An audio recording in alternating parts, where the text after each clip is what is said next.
Assalamualaikum warahmatullahi wabarakatuh. Alhamdulillahil malikid dayyan, wassalatu wassalamu ala Muhammadin sayyidi waladi adnan, wa ala alihi wa sahbihi wa tabi'ihi ala marriz zaman, wa ashhadu an la ilaha illallah wahdahu la syarikalah, al-munazzahu anil jismiyati wal jihati wal zamani wal makan, wa ashhadu anna sayyidana Muhammadan abduhu wa rasuluhu allazi kana khuluquhul Qur'an. Allahumma salli ala sayyidina Muhammad wa ala ali sayyidina Muhammad. Ibadar Rahman, fa inni usikum wa nafsi bitaqwallahil mannan. Al-Qa'ili fi kitabihil Qur'an, wa ta'awanu 'alal birri wat taqwa wa la ta'awanu 'alal ismi wal 'udwan wattaqullah innallaha syadidul 'iqab. Kaum muslimin rahimakumullah, pada hari yang mulia ini khatib menyeru kepada jemaah sekalian untuk senantiasa menjaga dan meningkatkan ketakwaan kita kepada Allah dengan semaksimal mungkin. Takwa dalam artian menjauhi segala larangan yang ditetapkan oleh Allah Subhanahu wa Ta'ala dan menjalankan perintahnya. Karena dengan ketakwaan, setiap persoalan hidup yang kita alami akan ada jalan keluarnya, dan akan ada pula rezeki yang datang kepada kita tanpa disangka-sangka. Ma'asyiral muslimin rahimakumullah, ketika awal kita ada di dunia ini, kita membutuhkan seseorang yang menjadi perantara kelahiran, yaitu ibu. Saat itu kita membutuhkan seorang bidan yang membantu mengeluarkan kita dari perut ibu. Dari kecil hingga tumbuh dewasa, kita membutuhkan orang tua. Ketika kesulitan dan memiliki hajat, kita membutuhkan tetangga dan warga sekitar. Ketika punya problem kehidupan, kita juga membutuhkan seorang pendengar. Hingga ketika ajal menjemput pun, kita membutuhkan orang yang menguburkan jasad kita. Dari sini kita dapat memahami bahwa manusia adalah makhluk sosial yang tidak bisa hidup sendirian. Kita semua saling membutuhkan satu sama lain. Oleh karena itu, pesan yang ditanamkan sejak kecil hingga dewasa adalah jangan bosan-bosan menolong orang lain yang membutuhkan. Ma'asyiral muslimin rahimakumullah, Islam adalah agama yang sangat menganjurkan umatnya untuk saling tolong-menolong dan merekatkan tali persaudaraan.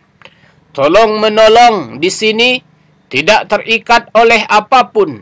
Bantulah dengan tulus siapapun orangnya, entah dia kaya atau miskin, berpendidikan tinggi atau tidak mengenyam pendidikan sama sekali, bahkan muslim atau non-muslim.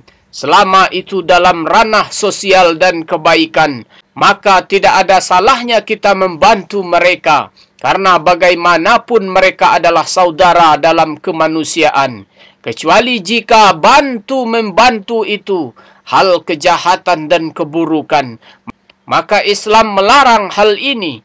Allah menegaskan dalam Al-Quran, Surah Al-Maidah, Bismillahirrahmanirrahim, wa ta'awanu 'alal birri wat taqwa wa la ta'awanu 'alal ismi wal 'udwan wattaqullah innallaha syadidul 'iqab.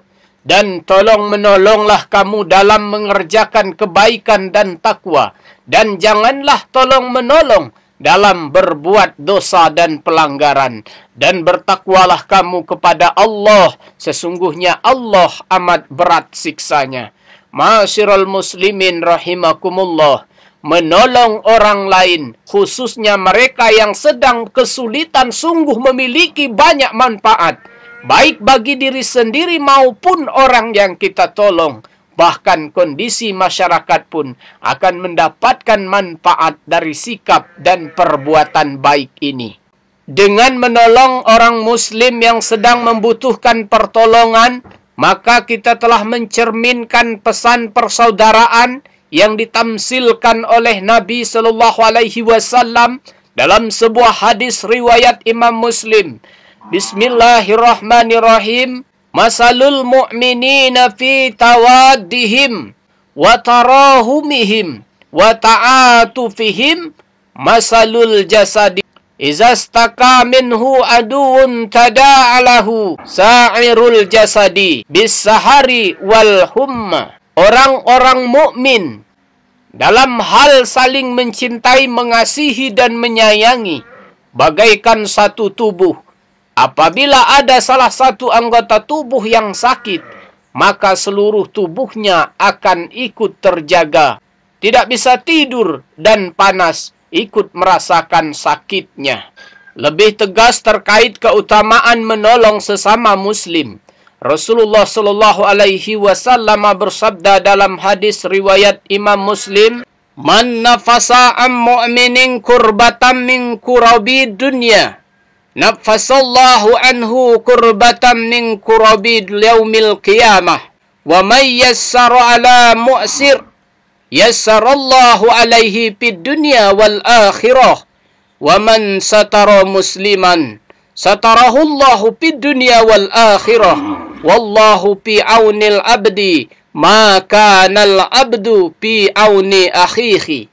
Siapa yang melapangkan suatu kesusahan dunia dari seorang mukmin, maka Allah melapangkan darinya satu kesusahan di hari kiamat. Siapa yang memudahkan urusan orang yang kesulitan, maka Allah akan memudahkan baginya dari kesulitan di hari kiamat. Siapa yang menutupi aib seorang muslim, maka Allah akan menutupkan aibnya di dunia dan akhirat. Allah senantiasa menolong seorang hamba selama hamba tersebut menolong saudaranya. Ma'asyiral muslimin rahimakumullah. Dalam hadis lain, Rasulullah sallallahu alaihi wasallam memerintahkan umatnya untuk menolong orang yang dizalimi, bahkan orang yang ingin berbuat zalim juga. Dalam hadis Nabi disebutkan, "Unsur akhaka zaliman au mazluman." Tolonglah saudaramu ketika dia berbuat zalim atau ketika dia dizalimi. Dalam hadis yang disebutkan ini, mungkin kita bertanya-tanya, bagaimana mungkin kita menolong orang zalim padahal Allah telah melarang bantu-membantu dalam hal keburukan. Hal ini pun pernah ditanyakan juga oleh para sahabat. Rasulullah sallallahu alaihi wasallam pun menjawab, "Ta'khuzu fawqa yadaihi." Pegang tangannya, tahan ia dari perbuatan zalim. Ma'asyiral muslimin rahimakumullah. Dari hadis-hadis ini kiranya dapat menjadi pelajaran bagi kita semua agar bermurah hati menolong sesama muslim, karena mereka adalah saudara kita. Pun tanpa menafikan kita juga harus menolong siapa saja orang-orang di sekitar kita yang sedang dalam kesulitan. Kiai Haji Abdurrahman Wahid atau Gus Dur berpesan, tidak penting apa agama atau sukumu, kalau kamu bisa melakukan sesuatu yang baik untuk semua orang, orang tidak akan pernah tanya apa agamamu. Barakallahu li wa lakum fil Qur'anil azim wa nafa'ani wa iyyakum bima fihi min ayati wa zikril hakim. Aqulu qawli haza fastaghfirullahal azim. Innahu huwal ghafurur rahim.